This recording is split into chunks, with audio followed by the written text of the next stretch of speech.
بسم اللہ الرحمن الرحیم ثم عطف علی الوجہ قولہ والیدین والرجلین مع المرفقین والکعبین، پھر وجہ پر اپنے قول والیدین والرجلین مع المرفقین والکعبین کا عطف کیا، یعنی فرمایا ففرض الوضوء غسل الوجہ والیدین والرجلین مع المرفقین والکعبین، یعنی وضو کے اندر فرض چہرے کو دھلنا ہے اور دونوں ہاتھوں اور دونوں پیروں کو دھلنا ہے، کوہنیوں اور ٹخنوں کے ساتھ، لف و نشر مرتب کے طریقے پر، یعنی کوہنیاں ہاتھوں میں اور ٹخنے یہ پیروں میں داخل ہیں۔ اس عبارت کا مطلب یہ ہے کہ وضو کے اندر فرض جو ہے وہ دونوں ہاتھوں اور دونوں پیروں کا دھلنا ہے، اور ہاتھوں کے دھلنے میں جو مقدار ہے وہ انگلیوں کے سرے سے لے کر کے کوہنیوں تک ہے، اور کوہنیاں جو ہیں وہ داخل ہیں اس کے اندر، تو کوہنیوں کا بھی دھلنا فرض ہے۔ ایسے ہی پیروں کے دھلنے میں ٹخنے یہ بھی داخل ہیں، اور ٹخنوں کا دھلنا بھی وضو کے اندر فرض ہے۔ یہ ہے ائمہ ثلاثہ علیہم الرحمہ کا قول کہ وضو کے اندر دونوں ہاتھوں میں کوہنیاں اور دونوں پیروں میں ٹخنے بھی داخل ہیں، ان کا دھلنا بھی فرض ہے۔ خلافاً لزفر فإن عنده لا يدخل المرفقان والکعبان فی الغسل، امام زفر علیہ الرحمہ کے خلاف، کیونکہ امام زفر علیہ الرحمہ کے نزدیک کوہنیاں اور ٹخنے غسل میں داخل نہیں ہیں، دھلنے میں داخل نہیں ہیں، لأن الغایۃ لا تدخل تحت المغیہ، کیونکہ غایت مغیہ کے تحت داخل نہیں ہوتی ہے۔ یعنی ائمہ ثلاثہ علیہم الرحمہ کا قول تو یہ ہے کہ کوہنیاں اور ٹخنے یہ دونوں غسل میں داخل ہیں، یعنی ید میں داخل ہیں، تو جس طرح ید کو دھلنا فرض ہے ویسے ہی کوہنیاں اور ٹخنوں کو بھی دھلنا فرض ہے، تو فرض غسل کے تحت کوہنیاں اور ٹخنے بھی داخل ہیں، یعنی کوہنیاں اور ٹخنوں کا بھی دھلنا فرض ہے، یہ ائمہ ثلاثہ کا قول ہے۔ لیکن امام ظفر علیہ الرحمہ کا اس سلسلے میں اختلاف ہے، وہ یہ فرماتے ہیں کہ کوہنیاں اور ٹخنے یہ دونوں فرض غسل کے تحت داخل نہیں ہیں، یعنی ان دونوں کا دھلنا فرض نہیں ہے وضو کے اندر۔ اس کی وجہ یہ بیان کرتے ہیں کہ غایت مغیہ کے تحت داخل نہیں ہوتی ہے، غایت کہتے ہیں حد کو اور مغیہ کہتے ہیں محدود کو۔ جیسے میں نے کہا کہ ہاتھوں کو کوہنیوں تک، تو یہاں پر کوہنیاں جو ہیں یہ ہے حد، اور ہاتھ جو ہے وہ ہے محدود، تو حد ہی کو غایت کہتے ہیں اور محدود کو مغیہ کہتے ہیں۔ جس کی حد بیان کی جائے اسے مغیہ کہتے ہیں، اور جس چیز کے ذریعے سے حد بیان کی جائے یعنی جہاں تک، تو اس جگہ کو کہتے ہیں، اس چیز کو غایت کہتے ہیں۔ تو یہاں پر مرافق جو ہے وہ غایت ہے، اور ایسے ہی پیروں میں ٹخنے یعنی کعبین یہ غایت ہے۔ تو امام محمد علیہ رحمہ فرماتے ہیں، امام ظفر علیہ رحمہ فرماتے ہیں کہ غایت مغیہ کے تحت داخل نہیں ہوتی ہے، اور جب غایت مغیہ کے تحت داخل نہیں ہوتی ہے تو کوہنیاں اور ٹخنے، چونکہ یہ دونوں آیت وضو کے اندر غایت ہے، کیونکہ اللہ تبارک و تعالیٰ نے فرمایا ہے فَغْسِلُوا وُجُوهَكُمْ وَأَيْدِيَكُمْ إِلَى الْمَرَافِقِ، تو إِلَى الْمَرَافِقِ اس کے ذریعے سے غایت بیان کی گئی ہے کہ اس حد تک ہاتھوں کو دھلنا فرض ہے۔ تو یہاں پر جو مرفق ہے، مرافق یہ حد ہے، اور ایسے ہی کعبین یہ ارجل کے اندر یہ حد ہے، اور حد جو ہوتا ہے، حد جو ہوتی ہے وہ محدود کے اندر داخل نہیں ہوتی، یعنی محدود کے حکم میں حد داخل نہیں ہوتی ہے، تو جو حکم محدود کا ہے وہ حکم حد کا نہیں ہوگا، یعنی جو حکم مغیہ کا ہے وہ حکم غایت کا نہیں ہوگا۔ تو ہاتھ یعنی اس کے کوہنی کے علاوہ جو باقی ہاتھ کا حصہ ہے،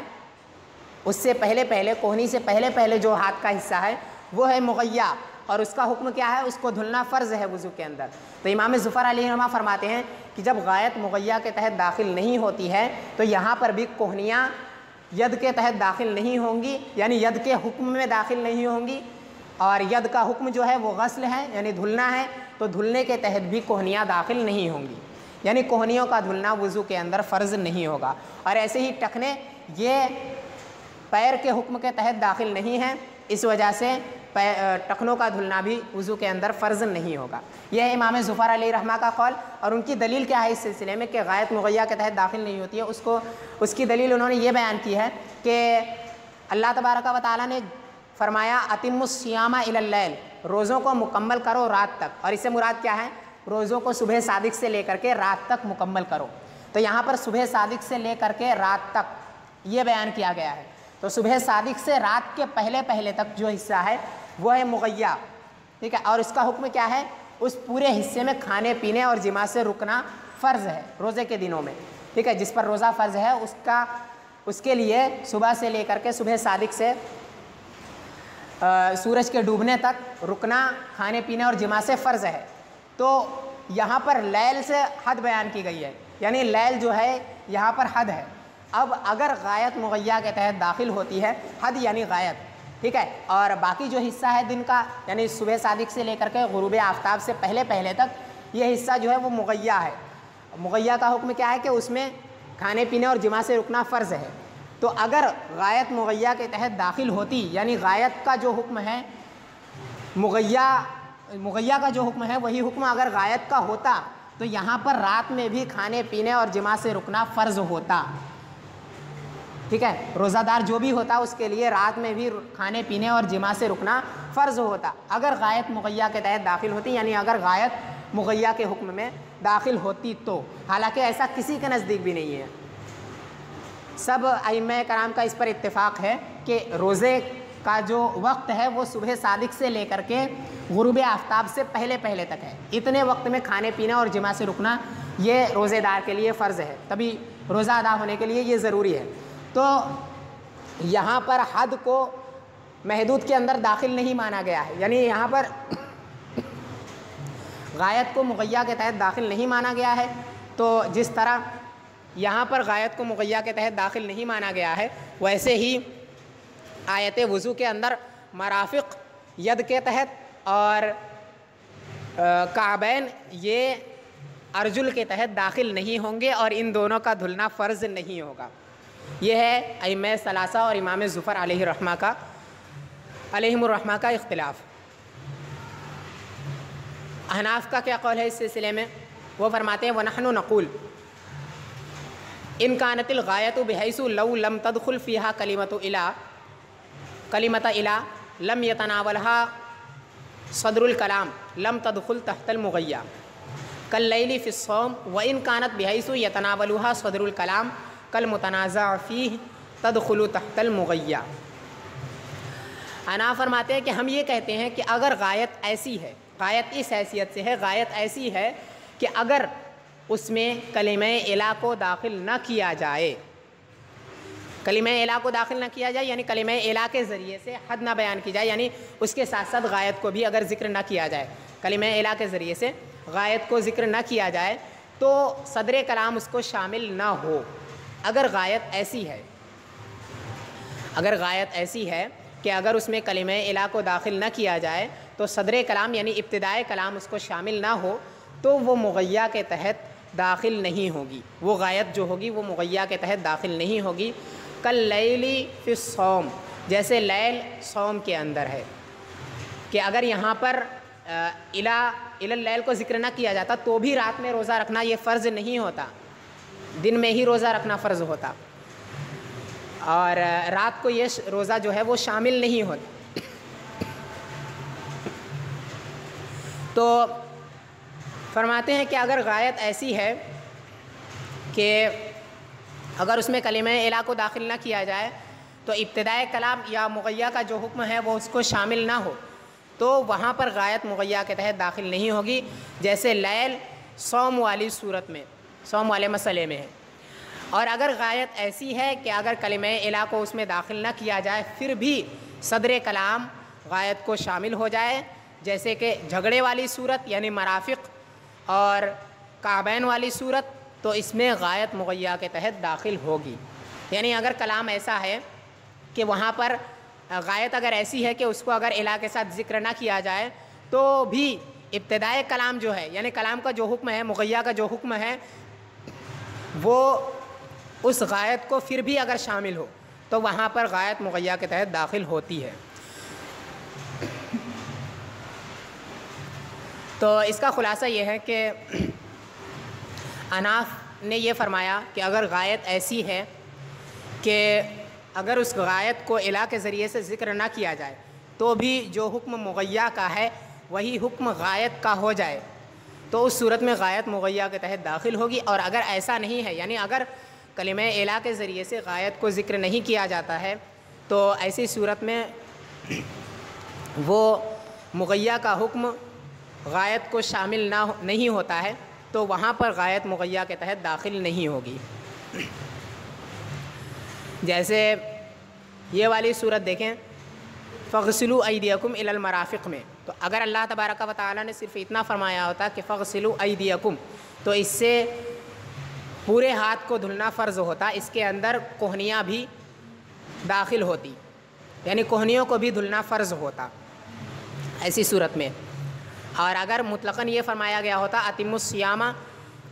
تو ایسی صورت میں رات میں روزہ رکھنا فرض نہیں ہوتا۔ تو اسی کو بیان کیا کہ اگر غایت کو الہ کے ذریعے سے ذکر کر دیا جائے تو اس صورت میں مغیّہ کا حکم اگر غایت کو شامل نہیں ہو رہا ہے تو وہاں پر غایت مغیّہ کے تحت داخل نہیں ہوگی، اور اگر غایت ایسی ہے کہ اس کو اگر ذکر نہ کیا جائے تو بھی حکم اس کو شامل ہو جائے گا تو وہاں پر غایت مغیّہ کے تحت داخل ہوتی ہے۔ بناءً علی ان النحویین فی الہ اربعۃ مذاہب، اس پر بنا کرتے ہوئے کہ نحویین کے الہ کے سلسلے میں 4 مذاہب ہیں، یعنی الہ کے سلسلے میں نحویوں نے 4 مذاہب، نحویوں کے اندر 4 مذاہب ہو گئے ہیں، یعنی الہ کا مابعد اس کے ماقبل کے تحت داخل ہوتا ہے یا داخل نہیں ہوتا ہے، اس سلسلے میں نحویوں کے 4 مذاہب ہوئے ہیں، 4 اقوال ہیں۔ وہ یہ ہیں، الاول، پہلا مذہب یہ ہے دخول ما بعدہا فی ما قبلہا الا مجازن،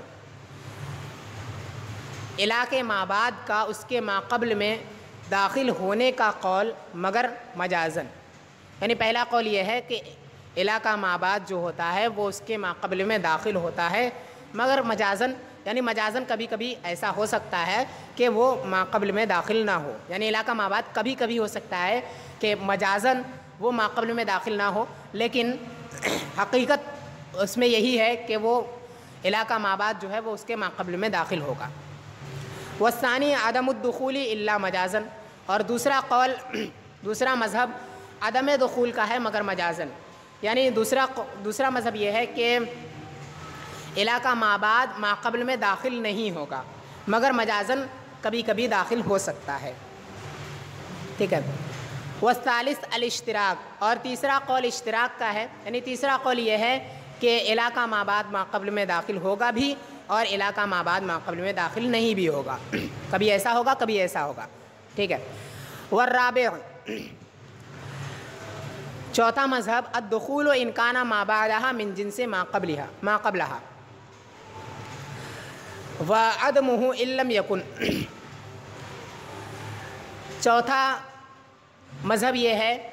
کہ اگر الہ کا مابعد الہ کے ماقبل کی جنس سے ہو تو اس صورت میں الہ کا مابعد ماقبل کے تحت داخل ہوگا، وعدمہ ان لم یکن، اور الہ کا مابعد ماقبل میں داخل نہیں ہوگا اس وقت جس وقت الہ کا مابعد ماقبل کی جنس سے نہ ہو، یعنی الہ کے ماقبل کی جنس اور الہ کے مابعد کی جنس جب دونوں کی جنسیت ایک ہو، ٹھیک ہے، تو دونوں کی اصل جب ایک ہو تو اس صورت میں الہ کا مابعد اس کے ماقبل میں داخل ہوگا۔ جیسے ید والی صورت دیکھ لیں کہ ید کا اطلاق کسے کہتے ہیں، ید کہتے کسے ہیں، پورے ہاتھ کو کہتے ہیں، انگلی سے لے کر کے بغل تک کو، تو ید اور مرفق ان دونوں کی جنسیت ایک ہی ہے، ٹھیک ہے۔ اور لیل والی صورت میں دیکھ لیں کہ لیل اور نہار ان دونوں کی جنسیت الگ الگ ہے، نہار کی جنسیت الگ ہے، نہار کی اصل الگ ہے اور لیل کی اصل الگ ہے، یہ دونوں الگ الگ ہیں، تو مرفق والی صورت میں وہ غایت مغیّہ کے تحت داخل ہوگی اور لیل والی صورت میں غایت مغیّہ کے تحت داخل نہیں ہوگی۔ فہذا المذہب الرابع یوافق ما ذکرنا فی اللیل والمرافق، تو یہ مذہب، یہ چوتھا مذہب اس کے موافق ہے جو ہم نے لیل اور مرافق کے سلسلے میں ذکر کیا، یعنی لیل اور مرافق کے سلسلے میں جو ہم نے یہ کہا ہے کہ لیل میں داخل نہیں ہوگا، مرافق میں داخل ہوگا، تو یہ اس کے موافق ہے کہ ہم لیل میں دیکھتے ہیں کہ وہ اس کی جنس سے نہیں ہے، دونوں کی جنسیت، غایت مغیّہ کی جنسیت الگ الگ ہے، تو یہاں پر لیل داخل نہیں ہے، اور مرافق میں ہم دیکھتے ہیں کہ دونوں کی جنسیت ایک ہے، مرفق اور ید کی، تو یہ غایت مغیّہ کے تحت یہاں پر داخل ہوگی۔ اور غایت مغیّہ کے تحت داخل ہونے کا مطلب یہ ہے کہ غایت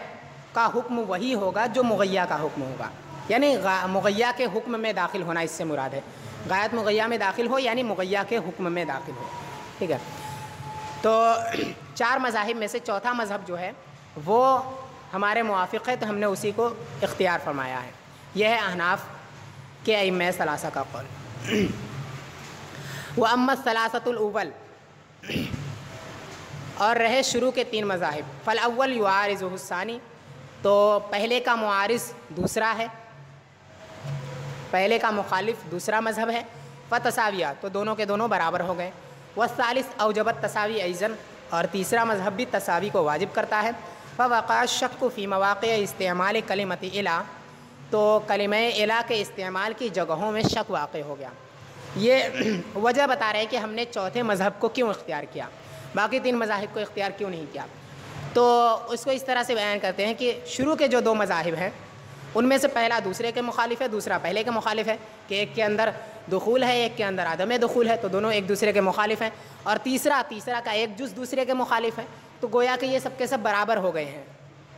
کیونکہ ان کے اندر وجہ ترجیح کچھ بھی نہیں ہے، یعنی کس کو ہم اختیار کریں، کون زیادہ مرجح ہے، اس میں کوئی بھی وجہ ترجیح نہیں ہے، گویا کہ یہ سب کے سب برابر ہو گئے ہیں۔ اب اگر یہ تین ہی مذاہب ہم دیکھتے ہیں تو تین ہی مذاہب اگر ہم لیں تو الہ کی جگہ جہاں جہاں پر بھی الہ کا استعمال ہوا ہے وہاں پر ہم دیکھیں گے ان تین مذاہب کے سلسلے میں وہاں پر ان کو اختیار کرنے سے شک واقع ہو جائے گا کہ یہاں پر الہ کا مابعد ماقبل میں داخل ہے یا نہیں ہے، یعنی اگر ان تین مذاہب میں سے کسی ایک کو ہم اختیار کرتے ہیں تو چونکہ ایک کے اندر دخول کا قول ہے، دوسرے میں عدم دخول کا قول ہے، تیسرے میں دخول اور عدم دخول تینوں کا قول ہے، تو ہم وہاں پر داخل مانیں یا نہ داخل مانیں اس میں شک واقع ہو جائے گا، تین مذہب میں سے اگر اختیار کریں تو اسی وجہ سے کہا کہ شک واقع ہو جائے گا، اور شک سے چونکہ کوئی چیز ثابت ہوتی نہیں ہے، اسی وجہ سے اس کو ہم نے ان تینوں مذاہب کو ہم نے اختیار نہیں کیا، اور ہم نے چوتھے ففی مثل صورت اللیل، تو مثال کے طور پر لیل کی صورت صوم میں، روزہ رکھنے میں لیل داخل ہے یا نہیں ہے، انما وقع الشک فی التناول والدخول، یہاں پر شک واقع ہے تناول اور دخول میں، یعنی یہاں پر شک واقع ہے کہ یہ داخل ہے یا نہیں ہے، تو اگر ہم ان مذاہب میں سے کوئی اختیار کرتے ہیں تو اس سے بھی شک ہی واقع ہوگا، کچھ ثابت نہیں ہوگا، جب شک واقع ہوگا تو اس شک کی وجہ سے ثبوت یہ تناول جو ہے وہ ثابت نہیں ہوگا، کیونکہ پہلے سے یہ بات ثابت ہے کہ اتم الصیام کے اندر لیل شامل نہیں ہے، یہ بات پہلے سے ثابت ہے کہ اگر اللیل کو ذکر نہ کیا جاتا، صرف اتم الصیام کو ذکر کیا جاتا تو صرف دن میں ہی روزہ رکھنا فرض ہوتا، تو ایسی صورت میں یہاں پر شک واقع ہوا ہے، جب اللیل کو ذکر کیا گیا تو یہاں لیل کے داخل ہونے میں شک واقع ہو گیا کہ یہ داخل ہے یا نہیں ہے، نہار تو داخل ہے، لیل داخل ہے یا نہیں ہے، تو اب ان تین مذاہب میں سے ان تین مذاہب کو اگر ہم دیکھیں تو یہاں پر ان تین مذاہب سے بھی شک ہی واقع ہوگا، اور شک کی وجہ سے کچھ بھی ثابت نہیں ہوگا، شک کی وجہ سے یہاں پر اس کا شامل ہونا ثابت نہیں ہوگا۔ وفی مثل صورت النزاع انما وقع الشک فی الخروج بعد ما ثبت تناول صدر الکلام والدخول فیہ فلا یخرج بالشک، اور مثل صورت النزاع یعنی جھگڑے والی صورت میں یہاں شک واقع ہوا ہے خروج کے سلسلے میں، کہ جب صدر کلام کے اس کے شامل ہونے کے ثابت ہونے کے بعد، یعنی جب یہ ثابت ہو گیا ہے کہ صدر کلام مرفق کو شامل ہے، اس کے ثابت ہونے کے بعد شک واقع ہوا اختلاف کی وجہ سے کہ یہاں پر صدر کلام، یہاں پر مرفق جو ہے وہ غسل کے تحت داخل ہے یا نہیں ہے، اس میں شک واقع ہوا.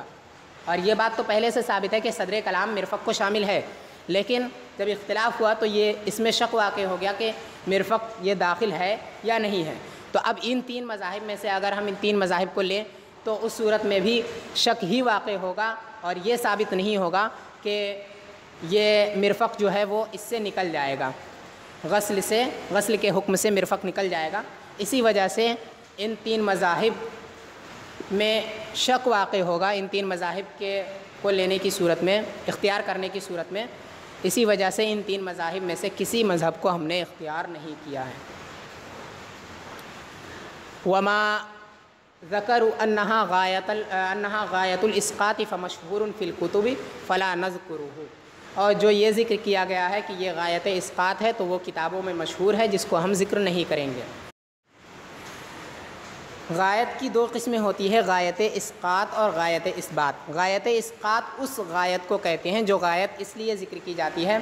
تاکہ غایت ما بعد غایت یا ماورائے غایت سے حکم کو ساقط کر دے. ٹھیک ہے، کبھی کبھی غایت کو اس لیے ذکر کیا جاتا ہے تاکہ ماورائے غایت سے حکم کو وہ ساقط کر دے، اور کبھی کبھی غایت کو اس لیے ذکر کیا جاتا ہے تاکہ وہ حکم کو مغیّا کی انتہا تک کھینچ کر لائے. وہ غایت مغیّا کے حکم کو مغیّا کے منتہا تک کھینچ کر لائے. یعنی کبھی کبھی غایت کو ذکر کیا جاتا ہے تاکہ یہ جو حکم ہے وہ ماورائے غایت سے ہٹ جائے، اور کبھی کبھی اس لیے لایا جاتا ہے تاکہ یہ حکم جو ہے وہ پورے مغیّا کو شامل ہو جائے، مغیّا کے ہر جز کو یہ حکم شامل ہو جائے. تو پہلی والی جو قسم ہے اس کو غایت اسقاط کہتے ہیں، دوسری والی کو غایت اثبات کہتے ہیں. اور غایت اسقاط کی صورت میں غایت مغیّا کے تحت داخل ہوتی ہے، اور غایت اثبات کی صورت میں غایت مغیّا کے تحت داخل نہیں ہوتی ہے. اور جب ہم ایسا دیکھتے ہیں تو یہاں پر بھی ان دونوں صورتوں میں مرفق اور لیل، ان دونوں صورتوں میں اگر ہم دیکھیں کہ فغسلوا ایدیکم الی المرافق کے اندر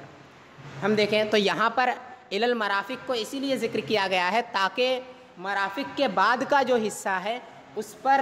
پانی کو بہانا یا اس کو دھلنا فرض نہ ہو، اسی لیے ذکر کیا گیا ہے. کیونکہ اگر مطلقاً ذکر کیا جاتا تو پورے ہاتھ کو دھلنا بغل تک فرض ہو جاتا. اسی وجہ سے الی المرافق ذکر کر دیا تاکہ اس کے بعد کا جو حصہ ہے اس کو دھلنا، یہ بات ثابت ہو جائے کہ اس کے بعد کے حصے کو دھلنا فرض نہیں ہے. اور لیل والی صورت میں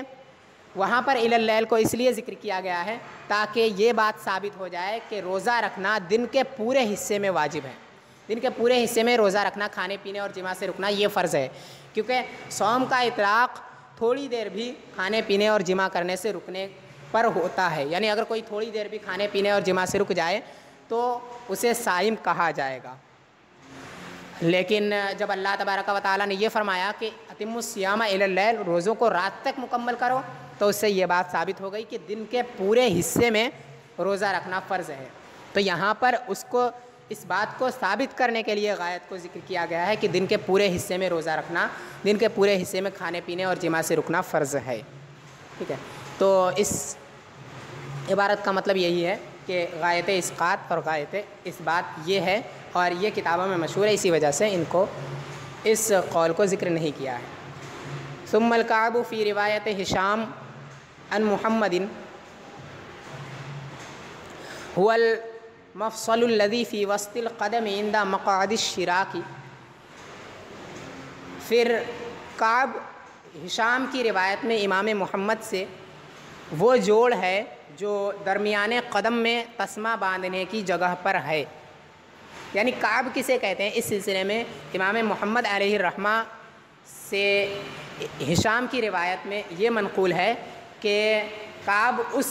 جوڑ کو کہتے ہیں جو قدم کے بالکل بیچ میں ہے، جہاں پر جوتے کا تسمہ باندھتے ہیں. اس جگہ پر جو جوڑ ہے اس جوڑ کو کہتے ہیں کعب۔ یہ امام محمد سے ہشام کی روایت میں یہ قول ہے۔ لیکن الاصح انها العظم الناتی الذي ينتهي الیہ عظم الساق، لیکن درست قول یہ ہے کہ وہ ابری ہوئی ہڈی ہے جو پنڈلی کی ہڈی کی جانب منتہی ہوتی ہے، یعنی پنڈلیوں پر جو ابھری ہوئی ہڈیاں ہیں ایک پیر میں دونوں جانب جو ابھری ہوئی ہڈیاں ہیں ان کو کہتے ہیں کعب۔ اور یہ اصح قول کیوں ہے اس کی وجہ یہاں سے بیان کر، وذلك لأنه تعالى اختار لفظ الجمع في أعضاء الوضوء فأريد بمقابلة الجمع بالجمع انقسام الآحاد على الآحاد۔ اور یہ اس وجہ سے ہے کیونکہ اللہ تبارک و تعالی نے لفظ جمع کو اختیار فرمایا ہے اعضائے وضو کے اندر، تو مقابلۃ الجمع بالجمع سے مراد انقسام الآحاد علی الآحاد لیا ہے۔ واختار فی الکعب لفظ المثنی، اور لفظ مثنی اختیار کیا کعب کے سلسلے میں، فلم یکن ان یراد به انقسام الآحاد علی الآحاد، تو ممکن نہیں ہے کہ اس سے انقسام الآحاد علی الآحاد مراد لیا جائے۔ فتعین ان المثنی مقابل لکل واحد من افراد الجمع، تو یہ بات متعین ہو گئی کہ ہر ایک کے سلسلے میں مثنی، ہر ایک کے مقابلے میں مثنی ہوگی، افراد جمع میں سے ہر ایک فرد کے مقابلے میں مثنی ہوگی۔ فیکون فی کل رجل کعبان، تو ہر پیر میں دو کعب ہوں گے، وہم العظمان الناتیان لا مقعد الشراک، اور وہ دونوں ابھری ہوئی ہڈیاں ہیں نہ کہ تسمہ باندھنے کی جگہ۔ فإنہ واحد فی کل رجل، کیونکہ وہ ہر پیر میں ایک ہی ہے۔ اس پورے عبارت کا مطلب یہ ہے کہ اللہ تبارک و تعالی نے فرمایا فاغسلوا وجوہکم وایدیکم الی المرافق وامسحوا برؤوسکم وارجلکم الی الکعبین۔ یہاں پر لفظ کعبین، لفظ ارجل، لفظ فاغسلوا اور ایدیکم اور مرافق، ان سب پر دھیان دینا ضروری ہے۔ فاغسلوا کے اندر جمع کا اختیار فرمایا، یعنی مخاطب جو ہے وہ سب کے سب تمام مومنین ہیں مخاطب، اور جمع کا یہاں پہ جمع کا صیغہ استعمال فرمایا اللہ تبارک و تعالی نے۔ اس کے بعد ایدیکم کے اندر بھی ایدی جمع استعمال فرمایا، اس کے بعد مرافق کے اندر بھی جمع استعمال فرمایا، اس کے بعد ارجل کے اندر بھی جمع استعمال فرمایا، لیکن اس کے بعد کعب کے سلسلے میں کہا فرمایا کعبین، وہاں پر تثنیہ اختیار فرمایا۔ تو اس کا کیا مطلب ہے؟ فغسلوا ایدیکم مقابلۃ الجمع بالجمع، یعنی جمع کا مقابلہ جمع سے کیا ہے۔ فغسلوا میں بھی جمع مراد ہے، فغسلوا یہ بھی جمع کا صیغہ ہے، اور ایدیکم میں بھی ید کی جمع ہے ایدی، تو یہاں پر جمع کا مقابلہ جمع سے کیا گیا ہے۔ تو اس کا مطلب کیا ہے؟ اس کا مطلب ہے انقسام الآحاد علی الآحاد، یعنی فغسلوا میں جو بھی مخاطب ہے ان میں سے ہر ایک کے لیے ایک ید ہے، ایدی کے جتنے افراد ہیں اور فغسلوا میں مخاطب کے جتنے افراد ہیں ان سب میں سے ایک فرد ایک کے لیے ہے، یعنی ید ایدی کا ایک فرد مخاطب کے ایک فرد کے لیے ہے، ایسے ہی سب ایک ایک فرد کے لیے ہے، یعنی ایک مرد کے لیے ایک ہاتھ دھلنا، یہ اس کے اندر یہ مراد ہے، ٹھیک ہے۔ ایسے ہی مرافق کے اندر کہ ایدیکم الی المرافق، اپنے ہاتھ دھلو کوہنیوں کے ساتھ، تو یہاں پر بھی کیا مراد ہے؟ ایک ہاتھ کے ساتھ ساتھ ایک کوہنی، ٹھیک ہے۔ اور ایسے ہی آگے فرمایا ارجلکم کہ اپنے پیروں کو دھلو، یعنی ایک شخص اپنا ایک پیر دھلے، ٹھیک ہے۔ اس کے بعد الی الکعبین فرمایا، تو اب اس سے پہلے کعبین سے پہلے جتنے الفاظ ہیں جمع کے، وہاں پر تو ہم ایک فرد کے مقابلے میں ایک فرد مراد لے سکتے ہیں، لیکن کعبین کے سلسلے میں ہم مراد نہیں لے سکتے کیونکہ یہاں پر تثنیہ ہے، اور تثنیہ بالجمع اس سے کبھی بھی انقسام الاحاد بالاحاد مراد لینا ممکن نہیں ہے، ٹھیک ہے۔ یہاں پر تثنیہ کو جمع کے مقابلے میں لایا گیا ہے، اور تثنیہ کو جب جمع کے مقابلے میں لایا جاتا ہے تو تثنیہ بالجمع یعنی تثنیہ کا جمع سے مقابلہ کرنے میں انقسام الاحاد بالاحاد یا انقسام الاحاد علی الاحاد مراد لینا ممکن نہیں ہوتا ہے۔ یعنی کعبین، کعب کا ایک فرد ارجل کے ایک فرد کے لیے ثابت مانے ایک ایک فرد کے لیے، تو یہ درست نہیں ہوگا کیونکہ کعب صرف اس میں 2 ہی مذکور ہیں۔ تو اور جمع کا اطلاق جو ہوتا ہے وہ 3 سے زائد پر ہوتا ہے، 2 سے زائد پر ہوتا ہے، تو اس کے اندر جتنے افراد آ سکتے ہیں، جتنے افراد ارجل کے ہوں گے اتنے ہی افراد فغسلو کے مخاطب کے ہوں گے۔ تو یہاں پر تو مراد لیا جا سکتا ہے ارجل کے اندر کہ اتنے ہی افراد ہوں جتنے افراد فغسلو کے اندر، لیکن کعب کے اندر مراد نہیں لیا جا سکتا کیونکہ اس کے فرد 2 سے زائد ہو نہیں سکتے ہیں۔ تو یہاں پر یہ مراد لینا ممکن نہیں ہے، انقسام الاحاد علی الاحاد یعنی ایک فرد کے لیے ایک کعب مراد لینا ممکن نہیں ہے۔ تو اس سے یہ بات ثابت ہوئی کہ ایک فرد کے مقابلے میں 2 فرد مراد لیا جائے گا، یعنی کعبین یہ مکمل ایک فرد کے لیے ہوگا، ٹھیک ہے، اور ایک رجل کے ساتھ ساتھ 2 کعبین ہوں گے، اور جب ایک رجل کے ساتھ 2 کعبین ہوں گے تو اس سے یہ بات ثابت ہو گئی کہ اس سے مراد ٹخنے ہیں، نہ کہ وہ ہڈی، وہ جوڑ جو تسمہ باندھنے کی جگہ پر ہے، وہ مراد نہیں ہے، کیونکہ اگر اس سے وہ مراد ہوتا تو وہ ہڈی اگر اس سے مراد ہوتی، وہ جوڑ اس سے مراد ہوتی، تو وہ تو ایک پیر میں ایک ہی ہے، 2 تو ہے نہیں ایک پیر میں، تو ایک پیر میں 2 چونکہ جب یہ نہیں ہے اور یہاں پر ایک پیر میں 2 ہی مراد ہیں، تو اسی وجہ سے فرمایا کہ درست مذہب یہ ہے کہ یہ جو ہے کعب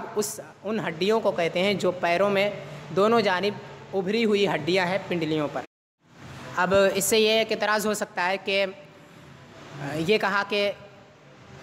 ایک فرد ایک کے مقابلے میں ہے، یعنی اس کا آیت کا مطلب یہ ہوگا کہ ایک شخص اپنا ایک ہاتھ دھلے، ایک شخص اپنا ایک پیر دھلے، ٹھیک ہے، تو پھر تو وضو کے اندر ایک پیر دھلنا یا ایک ہاتھ دھلنا یہ واجب ہونا چاہیے تھا، حالانکہ ایسا نہیں ہے۔ تو اس کا جواب یہ ہے کہ دونوں پیروں کا دھلنا یہ دلالت النص سے ثابت ہے اور احادیث کریمہ سے ثابت ہے، تو یہ اعتراض نہیں ہوگا۔